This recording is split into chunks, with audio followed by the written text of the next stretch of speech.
मेरा नाम आलेखा है। मैं और मेरी माँ भाभी से नफरत किया करते थे। भाभी ने प्यारी सी बेटी को जन्म दिया।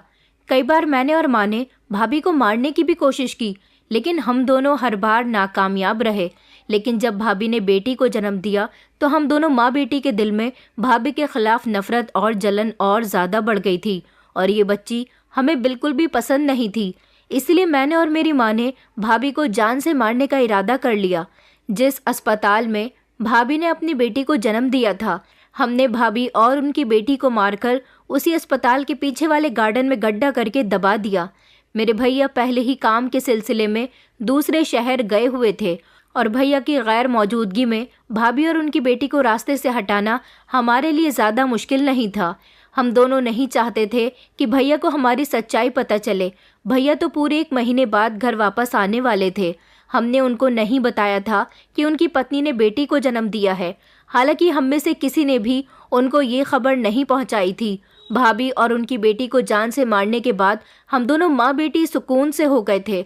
लेकिन जैसे ही दिन निकला तो अस्पताल में एक अजीब सा शोर मचने लगा।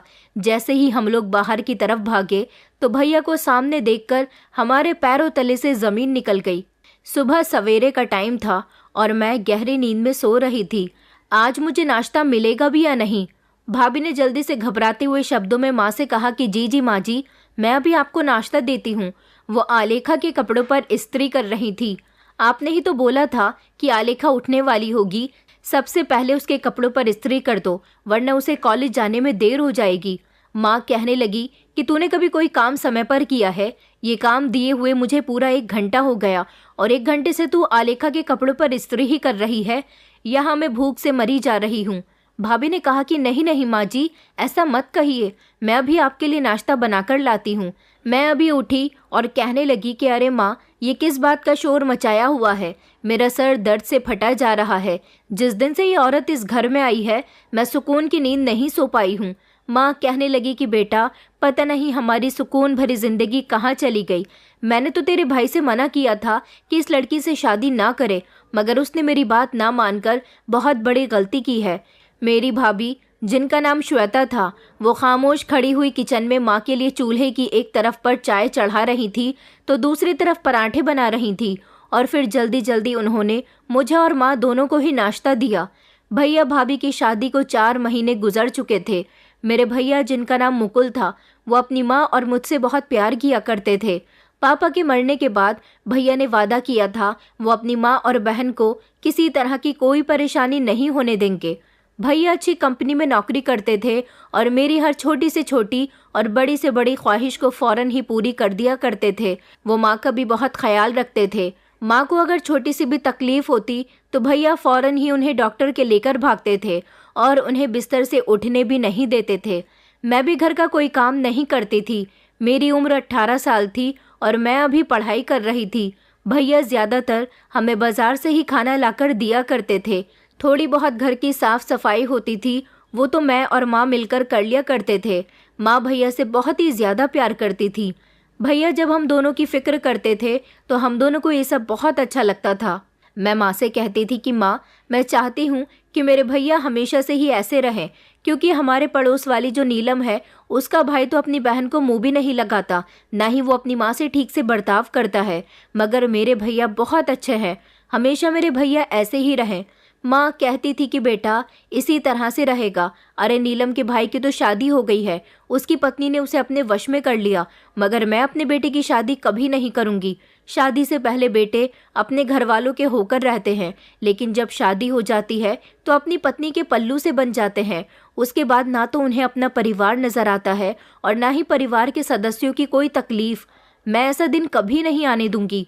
माँ की बात सुनकर मैं हैरान रह जाती थी। मैं कहती थी कि माँ, क्या कभी भैया की शादी ही नहीं होगी? क्या आप उनकी शादी कभी नहीं करवाओगी? माँ कहती थी कि हाँ, मेरा इरादा यही है, क्योंकि मैं अपने बेटे को खुद से दूर नहीं करना चाहती। मैं चाहती हूँ कि मेरा बेटा अपना सारा ध्यान और अपना सारा प्यार हमारे ऊपर ही लुटाए। कोई तीसरा इसमें शामिल नहीं होना चाहिए। अगर अपने बेटे को अपने सीने से लगाकर रखना है तो उसकी शादी मुझे कभी नहीं करनी, वरना शादी के बाद वो अपनी पत्नी और उसके बाद बच्चों में घिरकर रह जाएगा। फिर तो हमें कभी नज़र उठाकर भी नहीं देखेगा। मैंने माँ से कहा, आप ये बातें इतने कॉन्फिडेंस के साथ कैसे कह सकती हो? ज़रूरी नहीं कि मेरे भैया भी शादी के बाद बदल जाएं। ऐसा भी तो हो सकता है कि वो जैसे अब हैं ऐसे ही शादी के बाद भी रहें। माँ ने कहा, अरे नहीं नहीं, ऐसा नहीं होता। हर मर्द शादी के बाद बदल जाता है। मैं बहुत अच्छे से जानती हूँ और मुझे इस बात का बहुत तजुर्बा है। अरे जब मेरी शादी हुई थी तब मैंने अपने पति को भी अपने इशारों पर नचाया था। फिर तुम्हारे पिता ने कभी भी अपने घर वालों को पलटकर नहीं देखा था। फिर वो हमेशा वही किया करते थे जैसा मैं उनसे कहती थी। माँ की इस तरह की बातें सुनकर मैं हैरान रह जाती थी और कभी कभी तो मुझे माँ की कही हुई सारी बातें बिल्कुल ठीक लगती थी कि अगर भैया अपनी पत्नी के कहने पर चलने लगे और हमें भूल गए तो फिर हम दोनों का क्या होगा? हमारी ख्वाहिशें कौन पूरी करेगा? वक्त इसी तरह से गुजरता गया और हम दोनों माँ बेटी भैया का खूब फ़ायदा उठाया करते थे।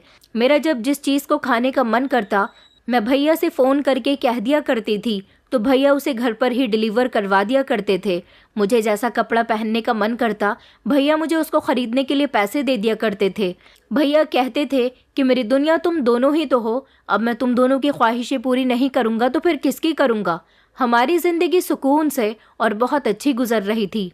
लेकिन एक दिन भैया ने बताया कि वो एक लड़की को पसंद करते हैं और उससे शादी करना चाहते हैं। ये बात जब मैंने और माँ ने सुनी तो हम दोनों के तो होश ही उड़ गए। मुझसे ज़्यादा हैरान तो मेरी माँ हो रही थी। माँ को तो भैया से ऐसी उम्मीद ही नहीं थी। माँ समझती थी कि भैया ज़्यादातर अपने काम में बिजी रहते हैं, वो तो किसी लड़की को नज़र उठाकर भी नहीं देख सकते। मगर आज तो भैया ने डायरेक्टली माँ से अपनी पसंद जाहिर की थी और शादी के लिए भी कह दिया था। भैया को भी माँ से पूरी उम्मीद थी कि माँ फ़ौरन ही इस रिश्ते के लिए मान जाएंगी। मगर माँ ने भैया से यही कहा कि बेटा अभी तुम्हारी शादी करने की उम्र नहीं है, क्योंकि माँ भैया को साफ साफ ये नहीं बता सकती थी कि वो उनकी शादी ही नहीं करवाना चाहती। भैया कहने लगे कि अरे माँ, मेरी उम्र 28 साल हो चुकी है, मैं अच्छा खासा कमाता हूँ, अपने पैरों पर खड़ा हो चुका हूँ, काबिल हूँ, तो फिर अब शादी की और कौन सी उम्र आएगी? ये कहकर भैया जोर जोर से हंस रहे थे। उन्होंने कहा कि माँ, मैं एक लड़की को बहुत पसंद करता हूँ, उसका नाम श्वेता है, वो बहुत अच्छी है, मुझे पता है कि आप उसे देखते ही पसंद कर लोगी। मैं माँ के चेहरे को गौर से देख रही थी, जिनको शायद भैया की बातों पर गुस्सा आ रहा था, मगर वो उनसे कुछ नहीं कह पा रही थी, क्योंकि माँ ने पहले ही जो सोचा हुआ था उनका वही सोचा हुआ अब नाकाम हो रहा था। भैया ने कहा था कि माँ, मेरी खुशी की खातिर इस रिश्ते के लिए हाँ कर दो ना। मैं भी इंतज़ार में बैठी हुई थी कि माँ अब आगे क्या करने वाली है, मगर मैं उस समय हैरान हुई जब माँ ने फ़ौरन ही बिना कुछ सोचे समझे भैया से कह दिया कि अच्छा बेटा, तो बताओ वो लड़की कहाँ रहती है, मैं उसके घर कल ही आलेखा को ले जाकर रिश्ता पक्का करके आती हूँ। माँ ने भैया के चेहरे को अपने हाथों में लिया और कहने लगी कि मेरे बेटे की खुशी से बढ़कर मेरे लिए कुछ भी नहीं है। तुमने सच कहा बेटा, तुम बड़े हो गए हो और मुझे अपने बेटे की शादी के बारे में तो पहले से ही सोच लेना चाहिए था। मगर बेटा ये ध्यान रखना कि हर माँ के लिए उसका बच्चा छोटा ही रहता है। भैया ने माँ के दोनों हाथों को हाथ में थामा और कहने लगे कि आप सच कह रही हो माँ, आप बहुत अच्छी हो, मुझे पता था कि आपके लिए मेरी खुशी बहुत ज़रूरी है। भैया ने खुश होते हुए अपना एक हाथ जेब में डालकर मोबाइल निकालने की कोशिश की और कहा कि मैं अभी आपको श्वेता का फ़ोटो दिखाता हूँ। इतने पर ही माँ ने कहा, अरे बेटा नहीं नहीं, तुम्हें फ़ोटो दिखाने की कोई ज़रूरत नहीं है। मुझे उम्मीद है कि जिस लड़की को मेरे बेटे ने पसंद किया होगा वो लड़की कोई मामूली लड़की नहीं होगी, बल्कि वो तो दुनिया की सबसे अलग और स्पेशल लड़की होगी। मेरे बेटे की पसंद भला आम कहाँ हो सकती है? भैया ने वापस अपना हाथ निकाल लिया और खुश होकर कहने लगे कि माँ, मैं आपसे बहुत प्यार करता हूँ और हमेशा ही करता रहूँगा। मैं तो माँ और भैया को देखकर हैरान हो गई थी कि माँ तो पहले बहुत बड़ी बड़ी बातें किया करती थी कि कभी भी मैं मुकुल की शादी नहीं होने दूंगी, और अब तो वो इतनी जल्दी शादी के लिए मान भी गई थी। भैया के घर से बाहर जाते ही मैंने माँ से कहा, अरे माँ, ये तुमने क्या कर दिया? मुझे तो तुमसे ऐसी उम्मीद ही नहीं थी। अब भाभी घर में आ जाएगी तो हम दोनों का क्या होगा? ऐसा आप ही तो कहती थी कि बीवी के आने के बाद बेटा बदल जाता है। माँ कहने लगी कि हाँ, तुम ठीक कह रही हो, लेकिन मैं भी कोई कच्ची खिलाड़ी नहीं हूँ। मुझे अपने बेटे का दिल जीतना था। मैं भी तो देखूं कि वो लड़की कौन है जिसने मेरे बेटे को अपने प्यार के जाल में फंसा लिया। मैंने फिर से माँ की तरफ देखा और कहा, तो क्या आप सच में भैया की शादी करवाना चाहती हो? माँ कहने लगी कि हाँ, शादी तो मैं तुम्हारे भाई की पसंद से करवा दूंगी ताकि उसके दिल में मेरे लिए और गहरी जगह बन जाए, लेकिन जिस लड़की से वो शादी करना चाहता है, एक बार वो इस घर में आ जाए, फिर मैं उसे अपने इशारों पर ऐसा नचाऊंगी कि वो कभी भी मेरे बेटे को मुझसे अलग करने के बारे में सोच भी नहीं सकेगी। अगर मैं तुम्हारे भाई की पसंद को इनकार कर देती तो वो मुझसे नाराज़ हो जाता और फिर धीरे धीरे मुझसे दूर होने लगता। सोचने लग जाता कि उसने सारी ज़िंदगी हमारा कितना ख्याल रखा, हमारी खुशियों का ख्याल रखने की खातिर कभी उसने अपनी खुशियों का ख्याल नहीं रखा। यही बात उसके दिल में चुभ जाती और वो धीरे धीरे मुझसे दूर हो जाता। बस यही सब कुछ सोचकर मैंने अपने बेटे की बात मान ली है।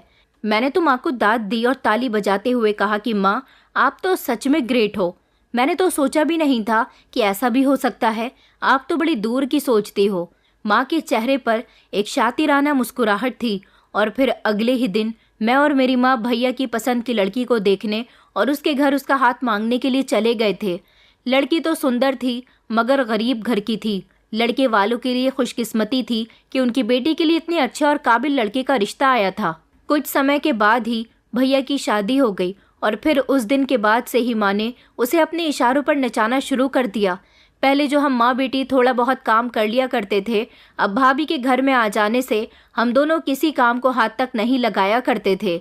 सारा काम भाभी ही किया करती थी और माँ भाभी के कामों में जानबूझकर कमियां निकालती थी, उन्हें जानबूझकर कामों में उलझाए रखती थी ताकि वो भैया से ज़्यादा दूर रह सके और भैया ज़्यादा उनके दीवाने न बने। शादी के बाद से ही माँ की आंखों में वो बहुत ही खटकती थी, बल्कि माँ का तो लक्ष्य ही यही था कि वो भाभी को भैया की ज़िंदगी से खामोशी से निकाल बाहर फेंके। लेकिन अभी भाभी नई नवेली दुल्हन थी, इसलिए माँ भैया के सामने उनसे कुछ नहीं कहती थी, मगर भैया के घर से निकलते ही भाभी को घर के कामों में इस तरह से उलझा दिया जाता था कि भाभी को सांस लेने की भी फुर्सत नहीं होती थी। शादी के बाद भैया भाभी को कहीं घूमने भी नहीं ले जा सके थे, क्योंकि जब जब भैया भाभी से तैयार होने के लिए कहते, माँ उन्हें कोई ना कोई काम बता दिया करती थी और कहती थी कि बेटा, तुम लोग कहाँ जा रहे हो, आज का दिन तुम लोगों के जाने के लिए ठीक नहीं है। हमारे यहाँ इस दिन नई नवेली दुल्हन घर से बाहर नहीं निकलती।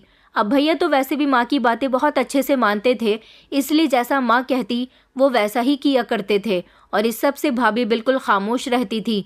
शादी के बाद उन्होंने माँ से एक बार बहस करने की कोशिश भी की थी, तो माँ ने उनका हाथ पकड़कर पीछे की तरफ मोड़ दिया था और कहा था कि अगर मेरे साथ होशियारी करने की कोशिश की तो तुझे इस घर से निकाल दूंगी। तू जानती है कि मेरा बेटा हमेशा मेरी ही बात मानता है। तू उससे कुछ भी कहेगी, वो तेरी बात पर कोई यकीन नहीं करेगा, इसलिए कभी भी मेरे खिलाफ जाने की कोशिश मत करना। मैं भी हमेशा भाभी की जासूसी करने में लगी रहती थी। हम लोग भाभी को तंग करने में किसी तरह की कोई कमी नहीं छोड़ते थे। इस सब की वजह ये थी कि भाभी एक गरीब परिवार की लड़की थी और हमें लगता था कि वो इस घर में हमारी जगह लेने के लिए आई हैं, मगर वो तो हमारी किसी भी बदतमीजी और किसी भी जुल्म पर अपना मुंह खोलती ही नहीं थी, हमेशा खामोशी रहती थी। भैया को भाभी की सादगी और उनकी मासूमियत ही पसंद आई थी, इसलिए वो उनसे शादी करने के लिए बेचैन हो रहे थे। भाभी माँ के ताने भी हर तरह से बर्दाश्त किया करती थी, मगर पलटकर उनमें जवाब देने की हिम्मत ही नहीं होती थी। मेरी माँ को हमेशा यही शिकायत रहती कि उनके बेटे मुकुल को एक ऐसी पत्नी मिली, इसके आगे पीछे उनका बेटा घूमता रहता है। हालांकि भैया भाभी अपनी ज़िंदगी में बहुत खुश थे। भैया भाभी से बहुत मोहब्बत करते थे और उनके साथ हमेशा खुश रहते थे, और यही खुशी हम दोनों माँ बेटी के दिल में आग लगा देती थी। भैया भाभी की शादी को जब 1 महीना हुआ तो भैया अपनी फर्स्ट मंथ एनिवर्सरी सेलिब्रेट करने के लिए घर में केक भी लेकर आए थे और उन्होंने पहले ही महीने की एनिवर्सरी पर भाभी को सोने की चेन भी गिफ्ट की थी। ये सब देखकर हम दोनों माँ बेटी से बिल्कुल भी नहीं रहा गया और अगले ही दिन माँ ने भाभी को डांटना शुरू कर दिया और कहा कि आइंदा मेरे बेटे से किसी भी तरह की फिजूल खर्ची मत करवाना। मैं जानती हूँ कि तूने ही उससे कहा होगा सोने की चेन लेने के लिए, और ये एनिवर्सरी और फालतू के चोंचले यहाँ इस घर में नहीं चलेंगे। भाभी डर गईं और कहने लगी कि नहीं माँ, मैंने मुकुल से नहीं कहा था कि वो मेरे लिए ये सब कुछ करे, बल्कि वो तो अपनी खुशी से मेरे लिए गिफ्ट और केक लेकर आए थे। मैंने कहा अच्छा, तुम्हारी खुशी के लिए? मेरे भाई शादी के 1 महीने की एनिवर्सरी पर ही सोने की चेन ले आए? कभी उन्होंने तो मुझे सोने का गिफ्ट नहीं दिया। थोड़े से पैसे और मामूली से छोटे मोटे तोहफे देकर ही हर साल उन्होंने मेरे बर्थडे पर मुझे निपटा दिया है। मगर तुम्हारा नसीब तो बड़ा ही चमकता हुआ निकला। मैंने माँ से कहा, माँ अभी से ही इस पर लगाम लगा लो, इसने घर में आते ही मेरे भाई की जेब को बर्बाद करना शुरू कर दिया, मैं ये सब बर्दाश्त नहीं करूँगी। माँ कहने लगी कि बर्दाश्त तो मैं भी नहीं करूँगी। माँ ने भाभी से सख्ती से मना कर दिया था कि आइंदा तुम्हारा पति कभी तुम्हें शॉपिंग पर ले जाने के लिए कहे या फिर तुम्हारे लिए कोई गिफ्ट लाने के लिए कहे, और अगर लेकर भी आ जाए तो तुम कभी उस गिफ्ट को ना लेना। भाभी ने तो माँ की बातों पर ऐसे सर हिलाया जैसे वो उनकी बात को बहुत अच्छी तरह से समझ गई थी। भाभी की आंखों में आंसू थे, मगर हम दोनों माँ बेटी की आंखों में भाभी के प्रति जलन और गुस्सा था। भाभी हर तरह से हमें खुश करने की कोशिश करती थी। वो मेरी और माँ की हर सख्त से सख्त बात आसानी से बर्दाश्त कर लिया करती थी और भैया से भी हमारी कोई शिकायत नहीं करती थी। पिछले कुछ महीनों से माँ का बिहेवियर भाभी के साथ बहुत सख्त होता जा रहा था। जब से माँ को ये पता चला था कि भाभी माँ बनने वाली है, माँ के बिहेवियर में और ज़्यादा सख्ती आ गई। वो यही सोच रही थी कि अब मुकुल अपनी पत्नी के साथ साथ अपने बच्चों में भी खो जाएगा और उसकी पत्नी की अहमियत पहले से भी ज़्यादा बढ़ जाएगी।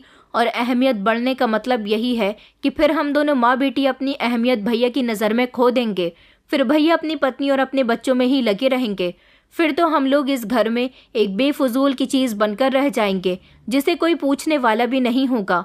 माँ चाहती थी कि ये बच्चे इस दुनिया में आए ही नहीं, इसलिए जब से माँ को ये बात पता चली थी तो माँ ने भाभी को समझाने की कोशिश की थी कि अभी तुम्हें बच्चे के बारे में नहीं सोचना चाहिए और मेरी मानो तो तुम अबॉर्शन की दवाई खा लो। मगर भाभी ने उनसे मना कर दिया और कहा कि मैं ऐसा कभी नहीं करूँगी माँ जी, ये मेरी और मुकुल की मोहब्बत की निशानी है। मुकुल को जब से ये खबर मिली है कि वो पिता बनने वाले हैं तब से वो बहुत खुश है और मैं उनसे उनकी ये खुशी छीन नहीं सकती। माँ ने जल्दी से बात को पलटा और कहा कि नहीं नहीं, मेरा वो मतलब नहीं था, तुम गलत समझ रही हो। मैं तो बस इतना कह रही थी कि अभी तुम लोगों की शादी को ज़्यादा समय नहीं हुआ, पहले तुम दोनों अपनी शादीशुदा ज़िंदगी को अच्छी तरह से एंजॉय कर लो, उसके बाद ही बच्चों के बारे में सोचो तो ज़्यादा बेहतर रहेगा। मगर तुम ऐसा नहीं चाहती तो कोई बात नहीं। माँ भाभी से साफ साफ शब्दों में ये बात करके खुद को मुसीबत में नहीं डाल सकती थी, क्योंकि ये बहुत बड़ी बात थी और अगर भाभी ने गलती से भी इस बात के बारे में भैया से माँ की शिकायत कर दी तो फिर भैया के दिल में माँ के लिए कमी आ सकती थी। माँ बहुत पछता रही थी कि ये सब क्या हो गया। मैं जितना इस औरत से अपने बेटे को दूर रखने की कोशिश करती हूँ उतना ही ये मेरे बेटे को कोई ना कोई ऐसी हरकत करके अपनी तरफ उलझा लेती है। माँ और मैं परेशान हो गए थे, इसलिए हम दोनों ने प्लान बनाया कि हमें भाभी को नुकसान पहुंचाना होगा ताकि उनका बच्चा इस दुनिया में आने से पहले ही ख़त्म हो जाए। क्योंकि हम लोग देख रहे थे कि भैया को जब से पता चला था कि भाभी प्रेग्नेंट है तब से ही वो उनके लिए खाने पीने का ढेर सारा सामान ला रहे थे। वो बहुत खुश थे और ज़्यादातर समय अपनी पत्नी के साथ ही गुजार रहे थे। भैया पहले जो ऑफिस से आते ही सबसे पहले मेरे और माँ के पास बैठा करते थे, अब वो आते ही अपने कमरे में चले जाते थे और जो भी सामान भाभी के लिए लाते थे उनके हाथ में दे दिया करते थे। बस तब से ही माँ ने ठान लिया था कि वो कुछ भी करके इस बच्चे को ख़त्म करके ही रहेंगी। इसलिए माँ ने एक दिन एक प्लान बनाया। माँ ने छत पर जाने वाली सीढ़ियों पर तेल डाल दिया और भाभी से कहने लगी कि ऐसा लग रहा है जैसे आज बारिश पड़ेगी, छत पर कपड़े फैले हुए हैं, जाकर ले आओ। भाभी ने अपना सारा काम छोड़ा और छत पर जाने ही वाली थी। अचानक घर का दरवाज़ा बजने लगा और भाभी पहले दरवाज़ा खोलने के लिए चली गई। दरवाजे पर देखा तो भैया थे। भैया उस दिन बड़ी जल्दी ऑफिस से घर आ गए थे। ये देखकर तो हम दोनों हैरान हो गए थे। वो दोनों पति पत्नी एक दूसरे को देखकर काफ़ी खुश हुए। उसके बाद भैया उनका हाथ पकड़कर उन्हें कमरे में ले जाने लगे, क्योंकि वो आने वाले बच्चे के लिए कुछ कपड़े और सामान लेकर आए थे और वही सामान वो भाभी को दिखाना चाहते थे। भाभी ने कहा, मैं अभी थोड़ी देर में आती हूँ, मुझे छत से कपड़े लेकर आने हैं, अगर बारिश हो गई तो सारे कपड़े गीले हो जाएंगे। मगर भैया ने ज़बरदस्ती उन्हें छत पर जाने से रोक लिया और कहने लगे कि कपड़े आलेखा ले आएगी। ये सुनकर तो मैं परेशान हो गई कि नहीं, मैं छत पर नहीं जाऊंगी, क्योंकि मैं जानती थी कि अगर मैं छत पर चली गई तो सीढ़ियों से मेरा पैर फिसल जाएगा और मैं गिर जाऊंगी, जिसकी वजह से मुझे काफ़ी चोट आएगी। मैं तो डर गई थी। मैंने भैया से मना किया कि मैं नहीं जाऊंगी। इतने पर ही माँ ने मेरा हाथ दबाया और कहने लगी कि अच्छा बेटा, तुम बहू के साथ कमरे में जाओ, आलेखा ही कपड़े ले आएगी। मैंने चौंक कर माँ की तरफ देखा कि वो मुझे बलि का बकरा क्यों बनाना चाहती हैं। वो दोनों खुशी खुशी कमरे में चले गए और हमारा प्लान यहीं पर फ्लॉप हो गया। अगले दिन माँ भाभी के लिए मेडिकल स्टोर से जाकर मिसकैरेज करने वाली दवाइयाँ ले आई थी। शाम के टाइम जब हम लोगों ने चाय पी तो माँ ने खामोशी से भाभी के चाय के कप में वो दवाई मिला दी थी ताकि दवाई मिली हुई चाय को भाभी पी ले तो उनका मिसकैरेज हो जाए। मगर भाभी ने जैसे ही दवाई वाली चाय पीने की कोशिश की तो अचानक उनका मोबाइल बजने लगा। भाभी ने मोबाइल लेने के लिए जैसे ही अपना हाथ बढ़ाया तो अचानक उनकी चाय का कप उनके हाथ से छूट गया, जिसकी वजह से सारी चाय जमीन पर गिर गई। इस पर माँ को बहुत गुस्सा आया था और माँ ने भाभी को बहुत डांट लगाई थी और अब फाइनली हमारा ये दूसरा वाला प्लान भी फ्लॉप हो गया था। माँ की भाभी से दिन ब दिन नफरत बढ़ती जा रही थी। भाभी की प्रेगनेंसी के इन 9 महीनों में माँ ने हर तरह से कोशिश की कि भाभी का बच्चा इस दुनिया में ना आ सके, लेकिन मेरी माँ कामयाब न रह सकी। इसलिए मैंने फैसला किया कि मैं इस बच्चे के साथ साथ श्वेता को भी मार कर रहूंगी। मगर कैसे? जब ये सवाल मैंने माँ से किया तो माँ कहने लगी कि जब भी कोई अच्छा मौका होगा तब। अब मुझे श्वेता की मौजूदगी इस घर में बहुत खल रही है, क्योंकि मेरा बेटा पूरी तरह से इसका ही होकर रह गया। क्योंकि जब से भाभी प्रेग्नेंट हुई थी भैया उन पर बहुत खर्चा कर रहे थे। पहले कभी उन्होंने हमारे खर्चे में कोई कमी नहीं आने दी थी, लेकिन अब तो वो काफ़ी समय से ना तो हमें कहीं घुमाने बाहर ले जाते थे और ना ही अपनी पत्नी के अलावा हमारे लिए कुछ खाने का लेकर आया करते थे। अब तो जैसे उनको हमसे कोई मतलब ही नहीं रहा था। माँ को अगर किसी सामान की ज़रूरत होती और वो भैया से कहती कि बेटा मुझे जाकर ये सामान दिलवा लाओ, तो भैया उनको फ़ौरन इनकार कर दिया करते थे कि मेरे पास टाइम नहीं है। हाँ, वो माँ को पैसे दे दिया करते थे और कहते थे कि माँ आप आलेखा के साथ बाजार जाकर अपनी ज़रूरत का सारा सामान लेकर आ जाओ। ये सब माँ को बहुत बुरा लगता था। धीरे धीरे भाभी की डिलीवरी का टाइम करीब आ रहा था। अब उनका आखिरी महीना चल रहा था और जैसे जैसे दिन बढ़ते जा रहे थे मेरी माँ के दिल में भाभी और उनके बच्चे के लिए नफरत भी बढ़ती जा रही थी। लेकिन मेरे भैया की खुशी डबल हो गई थी। वो तो बहुत ज़्यादा खुश थे और दिन रात आने वाले बच्चे के बारे में ही बातें करते रहते थे। इन पूरे 9 महीनों में मेरी माँ ने भाभी को पहले से भी ज़्यादा परेशान किया था। परेशानी के हालात में भी भाभी से बहुत सारा काम करवाया था ताकि उनका मिसकैरेज हो जाए, लेकिन ऊपर वाले को ऐसा मंजूर नहीं था। डॉक्टर ने भाभी के डिलीवरी का टाइम 1 हफ्ते बाद का दिया था, लेकिन भैया को तो ये 1 हफ्ते का समय जैसे 1 साल की तरह लगता था। वो तो बस चाहते थे कि जल्द से जल्द उनकी गोद में उनका बच्चा आ जाए और उनकी पत्नी जल्द से जल्द स्वस्थ हो जाए, क्योंकि प्रेगनेंसी के दिनों में भाभी बहुत कमज़ोर हो चुकी थी। उनको आराम करने को बिल्कुल भी नहीं मिला था, इसलिए वो बहुत कमज़ोर नज़र आ रही थी। भैया पूरी तरह से उनका ख्याल रख रहे थे और डॉक्टर से भी उनका प्रॉपर चेकअप करवाया करते थे। मगर अब भाभी की डिलीवरी से कुछ दिन पहले ही भैया को उनके ऑफिस से खबर मिली कि उनको ऑफिस के काम के सिलसिले में शहर से बाहर जाना पड़ेगा। इस खबर से भैया बहुत उदास हो गए थे, क्योंकि यहाँ इस समय वो भाभी के साथ रहना चाहते थे, मगर अब उनकी मजबूरी थी। जब माँ को ये बात पता चली तो माँ ने भैया को काम के सिलसिले में दूसरे शहर जाने के लिए उकसाया और कहा कि यहाँ बहू के साथ मैं और आलेखा है, हम उसका बहुत ख्याल रखेंगे।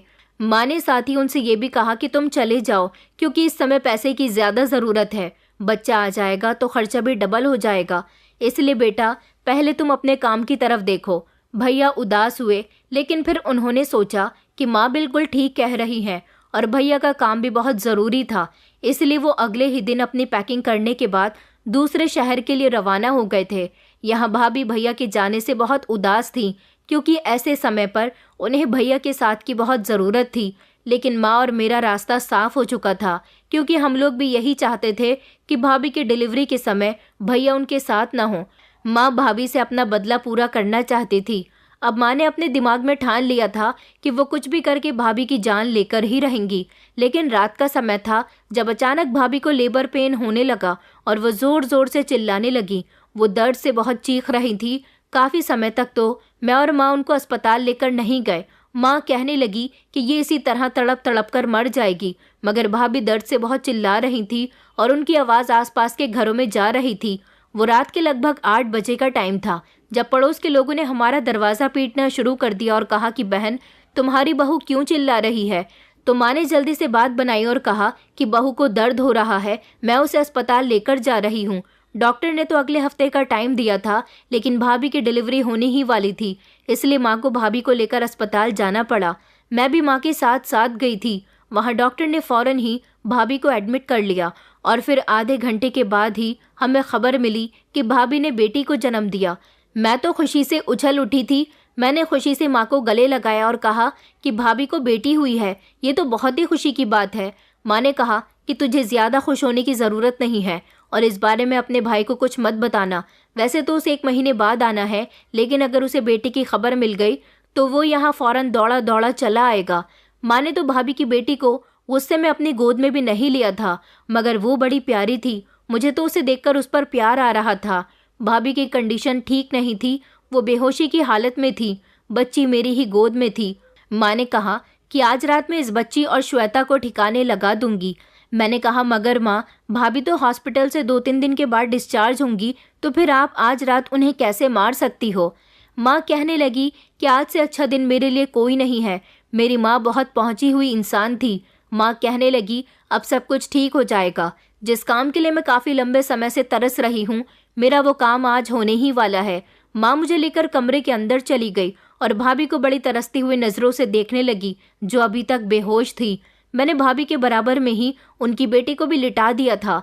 माँ ने भाभी की बेटी का चेहरा पकड़ा और कहा कि तुम दोनों माँ बेटी को क्या लगा कि तुम दोनों मेरे बेटे की ज़िंदगी में शामिल हो जाओगी तो मुझसे मेरे बेटे को छीन लोगी? ऐसा कभी नहीं हो सकता। मेरे बेटे का हक सिर्फ मुझ पर और उसकी बहन पर है।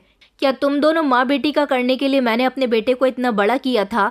मैं चाहती थी कि मेरा बेटा हमेशा हमारे साथ रहे और सिर्फ हमें ही अपना सब कुछ समझे, मगर जिस दिन से ये श्वेता मेरे बेटे की ज़िंदगी में आई है, इसने मुझसे मेरे बेटे को छीन लिया, उसको मुझसे दूर कर दिया, उसका ध्यान भटका दिया। मगर मैं ऐसा नहीं होने दूंगी।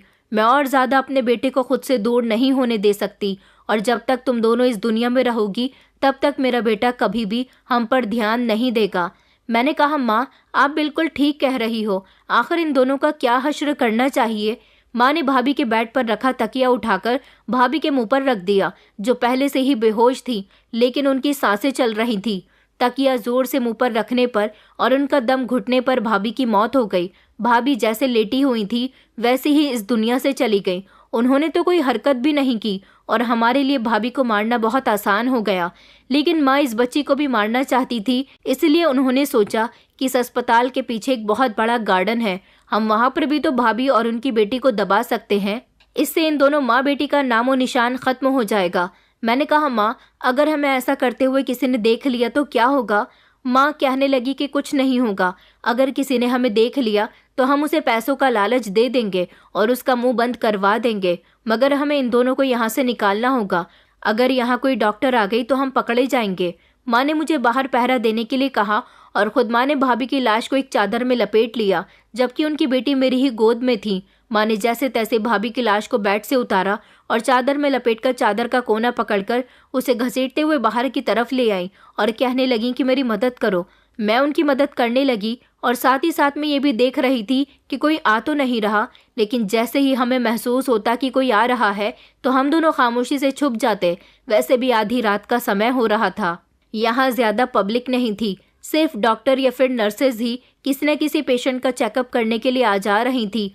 मैं और माँ बड़ी मुश्किल से भाभी की लाश को गार्डन तक ले आए थे, क्योंकि जहाँ भाभी का कमरा था वो फर्स्ट फ्लोर पर था और यहाँ से हमें भाभी को अस्पताल के बाहर लाना मुश्किल नहीं था।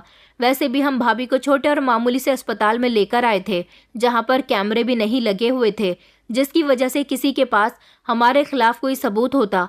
मेरी माँ ने पहले ही सारा प्लान बना लिया था।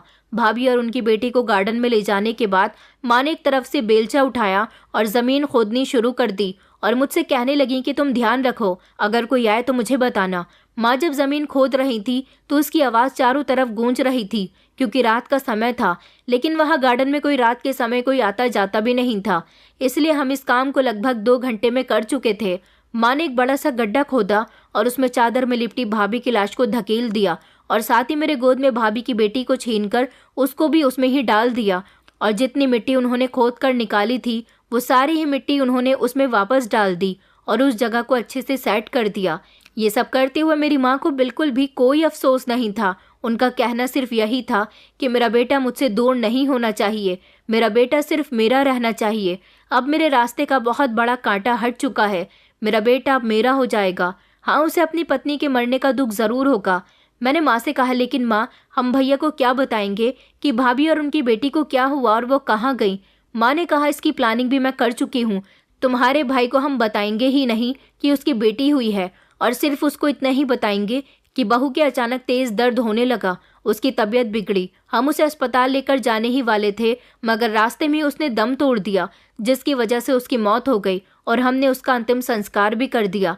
अगर तुम्हारा भाई कुछ कहेगा तो तुम और मैं रोना शुरू कर देंगे और उसको यही बताएंगे कि हमने तुम्हें ये सब इसलिए नहीं बताया क्योंकि तुम अपनी पत्नी से बहुत प्यार करते थे और ये सदमा तुम झेल नहीं पाते।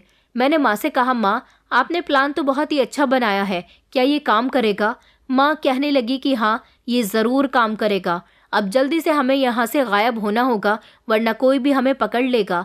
मैं और माँ भाभी और उनकी बेटी की लाश को ठिकाने लगा चुके थे और फिर हम अस्पताल के पीछे वाले रास्ते से अपने घर को वापस आ गए और घर आकर हम लोग सो गए। हमने सोचा कि इसके बारे में किसी को कुछ पता भी नहीं चलेगा, लेकिन अगले ही दिन हमारे घर का दरवाज़ा ज़ोर ज़ोर से बजने लगा।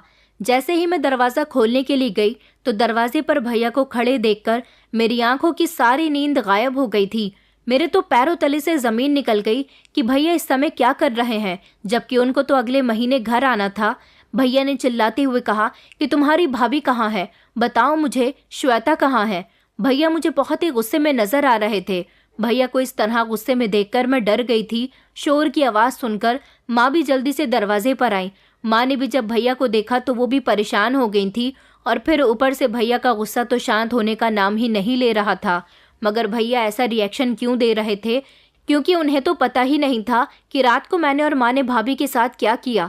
लेकिन हकीकत ये थी कि भैया को सब कुछ पता चल चुका था। भैया बहुत गुस्सा कर रहे थे। भैया के शोर से आस पड़ोस के लोग भी हमारे घर के बाहर आना शुरू हो गए। भैया जोर जोर से चिल्ला चिल्ला कर कह रहे थे कि आपने मेरी पत्नी और बेटी के साथ क्या किया, मगर मैं और माँ कुछ भी सच उगलने के लिए तैयार नहीं थे। हमारी समझ नहीं आ रहा था कि भैया को ये सब कुछ कैसे पता चल गया। फिर भैया ने जो कुछ हमें बताया उसे सुनकर मेरे और माँ के होश उड़ गए थे, क्योंकि भैया अपने साथ भाभी और अपनी बेटी की लाश को भी लेकर आए थे जो एम्बुलेंस में आई थी। और एम्बुलेंस जब हमारे दरवाजे के आगे आकर रुकी तो मैं और मेरी माँ एक दूसरे को देखकर परेशान हो गए। हमें समझ नहीं आ रहा था कि आखिर ये सब कुछ कैसे हो गया। माँ ने तो बड़ी ही सफाई के साथ भाभी को मौत के घाट उतारा था।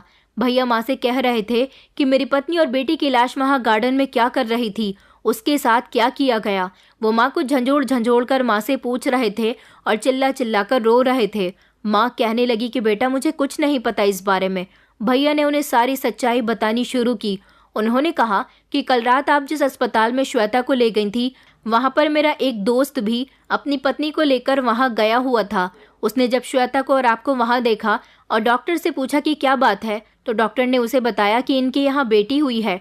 उसने उसी समय मुझे ये खुशखबरी देने के लिए फ़ोन किया और कहा कि तुम्हारे यहाँ बेटी हुई है। लेकिन मैं हैरान इस बात पर था कि आप लोगों ने मुझे श्वेता की तबीयत के बारे में क्यों कुछ नहीं बताया, और इतनी बड़ी बात आप लोगों ने मुझसे क्यों छुपाई कि मेरे यहाँ बेटी हुई है, और आपकी तरफ से कोई फ़ोन ही नहीं आया। मैंने काफ़ी देर तक इंतज़ार किया और मैं काफ़ी समय तक सोचता रहा कि पता नहीं घर से फ़ोन क्यों नहीं आ रहा। मैं बार बार आप लोगों का फ़ोन ट्राई कर रहा था, लेकिन तुम दोनों में से किसी ने भी मेरा फ़ोन नहीं उठाया, तो मजबूरन मुझे खुद ही सुबह की ट्रेन से यहाँ आना पड़ा। मैंने सोचा कि मुझे डायरेक्ट अस्पताल ही पहुंचना चाहिए। मैं जब अस्पताल पहुंचा तो अस्पताल में भीड़ जमा थी, सारे ही लोग वहां के गार्डन में मौजूद थे। फिर जब मैं वहां पहुंचा तो मुझे पता चला कि वहां के गार्डन में एक औरत और छोटी सी मासूम बच्ची की लाश को किसी ने दबा दिया था। जब मैं उन दोनों लाशों को देखने के लिए आगे बढ़ा तो ये देखकर मेरे पैरों तले से ज़मीन निकल गई कि ये दोनों लाशें किसी और की नहीं बल्कि श्वेता और मेरी बेटी की थी। ये सब देखकर मेरे होश उड़ गए थे और मैं समझ नहीं पा रहा था कि मैं क्या करूं, ये सब क्यों और कैसे हुआ। मैंने अपनी बेटी और श्वेता को गले लगाकर रोना शुरू कर दिया। फिर वहाँ के लोगों ने पुलिस बुला ली और फिर मुझसे पूछताछ की गई। मैं जानता था कि जब आप लोग श्वेता को कल रात अस्पताल लेकर गई थी तो आप लोगों को ज़रूर पता होगा कि उसके साथ ये सब कुछ क्यों और कैसे हुआ, और आपने मुझे मेरी पत्नी की कंडीशन के बारे में क्यों नहीं बताया। उसी समय वहाँ पर पुलिस भी आ गई थी, क्योंकि अस्पताल के डॉक्टर ने भी ये बात क्लियर कर दी थी कि मैं और माँ भाभी को अस्पताल लेकर गए थे, इसलिए हमने ही भाभी के साथ ये सब कुछ किया होगा। भैया ने साथ ही ये भी बताया कि आपने तो मेरी पत्नी को बहुत अच्छी तरह से गड्ढे में दबाया था, लेकिन आप लोग बहुत जल्द घर आ गई क्योंकि वो गड्ढा ताज़ी था, और सुबह के समय जब गार्डन में माली पौधों को पानी देने के लिए आया तो अचानक उसका पैर उस ताज़ी गड्ढे पर चला गया और उसे लगा कि ज़रूर इस जगह के साथ छेड़छाड़ की गई है। ये तो अच्छा था कि माली ने फैसला किया कि वो देखे तो सही कि आखिर इस जगह पर क्या हुआ था। उसने वहाँ की जगह को खोदना शुरू कर दिया और फिर वहाँ से एक औरत और बच्चे की लाश मिली। मुझे शर्म आती है माँ आप पर, और आलेखा तुम पर भी। मुझे बताओ आखिर तुम दोनों ने ये सब कुछ क्यों किया? मैंने तो रोना शुरू कर दिया था। माँ अभी भी झूठ बोलना चाहती थी, लेकिन भैया ने कहा कि अब कोई झूठ नहीं चलेगा। माँ, सारे सबूत आपकी तरफ इशारा कर रहे हैं कि मेरी पत्नी को और बेटी को मारने में आप दोनों का हाथ है। पुलिस ने भी हम दोनों माँ बेटी के हाथ में हथकड़ी डाल दी थी। माँ और मैं जोर जोर से चिल्ला रहे थे, मगर भैया पर तो जैसे कोई असर ही नहीं हो रहा था। मगर भैया जानना चाहते थे कि हमने उनके साथ ऐसा क्यों किया। माँ ने भैया से नज़र चुराते हुए कहा कि बेटा, मैं तुमसे बहुत प्यार करती थी। मैं चाहती थी कि तुम हमेशा मेरे और अपनी बहन की बनकर रहो, मगर तुमने तो उस लड़की के साथ शादी कर ली और तुम उसे इस घर में लाने के बाद बहुत ही अहमियत देने लगे। ये सब कुछ मुझसे बर्दाश्त नहीं हो रहा था। मैं चाहती थी कि मैं श्वेता को इतना तंग करूं कि वो एक दिन खुद ही तुम्हें छोड़कर चली जाए, मगर वो तुम्हें छोड़कर जाने के लिए तैयार होती इससे पहले ही उसे माँ बनने की खुशी मिल गई, जिसकी वजह से तुम उसे और भी नहीं छोड़ सकते थे। बस उसी दिन से मेरे दिल में श्वेता और उसके बच्चे को ख़त्म करने की सोच आ गई थी। मैं जब जब उसका बच्चा ख़त्म करने की कोशिश करती, तब तक कोई ना कोई रुकावट आ जाती थी। लेकिन अब तुम भी यहाँ पर नहीं थे, इसलिए मैंने ये सब कुछ किया। भैया की आंखों में आंसू आ गए और भैया ने कहा कि मेरी पत्नी और मेरी बेटी, उस मासूम सी बच्ची की आखिर क्या गलती थी? आपने उसे क्यों मार दिया? माँ ने चिल्लाकर कहा, क्योंकि मैं नहीं चाहती थी कि तुम्हारी ज़िंदगी में हम दोनों के अलावा कोई तीसरा है। हम ही तुम्हारी पहली और आखिरी जिम्मेदारी होनी चाहिए। भैया ने अपना सर पकड़ लिया और अपने बाल नोचते हुए कहने लगे कि मुझे तो शर्म महसूस हो रही है आपको अपनी माँ भी कहते हुए। माँ, वो मेरी पत्नी और मेरी बेटी थी, मेरी ज़िंदगी का हिस्सा, और आपने मेरी ज़िंदगी के हिस्से को ही मुझसे छीन लिया। आपको क्या लगता है कि अब मैं आपको मिल सकता हूँ? कभी भी नहीं। आप मेरी माँ कहलाने के लायक ही नहीं हो। मैं आप दोनों से सारे संबंध ख़त्म करता हूँ। आपका बेटा आपसे हमेशा के लिए दूर हो गया। भैया की आंखों में तो खून उतर आया था। भैया को मुझ पर और माँ पर बहुत ही गुस्सा आ रहा था। माँ की आवाज़ में कपकपाहट थी और दूसरी तरफ पुलिस हम दोनों के हाथ में हथकड़ियाँ डाल चुकी थी। भैया ने कहा, ले जाओ इन दोनों को मेरी नज़रों से दूर, और इनको कड़ी से कड़ी सज़ा होनी चाहिए, क्योंकि इन्होंने 2 मासूमों की जान ली है। मैं रिक्वेस्ट करने लगी कि नहीं भैया, ऐसा मत करो। भैया, मैंने कुछ नहीं किया। भैया कहने लगे कि तुम भी माँ के साथ मिली हुई थी, इसलिए तुम भी सज़ा की बराबर से हकदार हो। हम लोग चिल्लाते रह गए, मगर अब कुछ नहीं हो सकता था। माँ ने भैया को मुड़कर देखा और कहा कि बेटा, मैंने ये सब कुछ तुम्हें पाने के लिए किया। हम दोनों चिल्ला चिल्लाकर रो रहे थे, मगर भैया ने दोनों को पीछे मुड़कर भी नहीं देखा, क्योंकि अपनी पत्नी और बेटी को खोने के बाद उनमें अपनी माँ और बहन को खोने की हिम्मत ही नहीं थी। उन्होंने हम दोनों से मुंह मोड़ लिया और फिर उसके बाद हम दोनों माँ बेटी जेल में आ गए। यहाँ हमें कड़ी सज़ा हुई। मैंने सिर्फ अपनी माँ का साथ दिया था, इसलिए मैं कम सज़ा की हकदार थी, लेकिन ये कलंक मेरे लिए कम नहीं था कि ससुराल जाने की उम्र में मैं जेल जा चुकी थी और मेरी माँ, जिन्होंने अपनी बहू और पोती को मार डाला था, उन्हें एक लंबी सज़ा हुई। मुझे हमेशा उम्मीद रहती थी कि भैया जेल में हमसे मिलने के लिए ज़रूर आएंगे, मगर भैया कभी हमसे मिलने ना आए, क्योंकि वो हमसे सारे संबंध ख़त्म कर चुके थे। मैं आज भी वो समय याद करती हूँ तो सोचती हूँ कि मुझे ही माँ को ये सब गलत करने से रोकना चाहिए था, मगर मैंने ऐसा नहीं किया। मैं हमेशा अपनी माँ को ही ठीक समझती रही। दोस्तों, मैं बस इतना ही कहना चाहूँगी कि आज इस कहानी के माध्यम से ये बात भी साबित हो गई कि औरत ही औरत की दुश्मन है। जो माँ अपने बेटे की खुशियाँ सिर्फ अपनी परछाई में देखना चाहती है, वो उसकी ज़िंदगी से किस तरह से रोशनी छीन लेती है। परिवार का अर्थ केवल अपना हक जताना नहीं, बल्कि नए रिश्तों को अपनाना भी होता है। जो माँ अपनी बहू को बेटी की तरह नहीं बल्कि दुश्मन की तरह देखती है, वो सिर्फ एक घर नहीं बल्कि पूरी संस्कृति को भी बर्बाद कर देती है। नारी शक्ति का सही रूप दूसरी नारी का सम्मान करने में है, ना कि उसका अपमान करने में। जो माँ अपनी बेटी को ससुराल में सुखी देखना चाहती है, वही माँ अपनी बहू को उसी सुख से वंचित क्यों रखे। जिस तरह बेटी के लिए ससुराल एक नया संसार होता है, वैसे ही बहू के लिए भी ससुराल एक नई दुनिया होती है।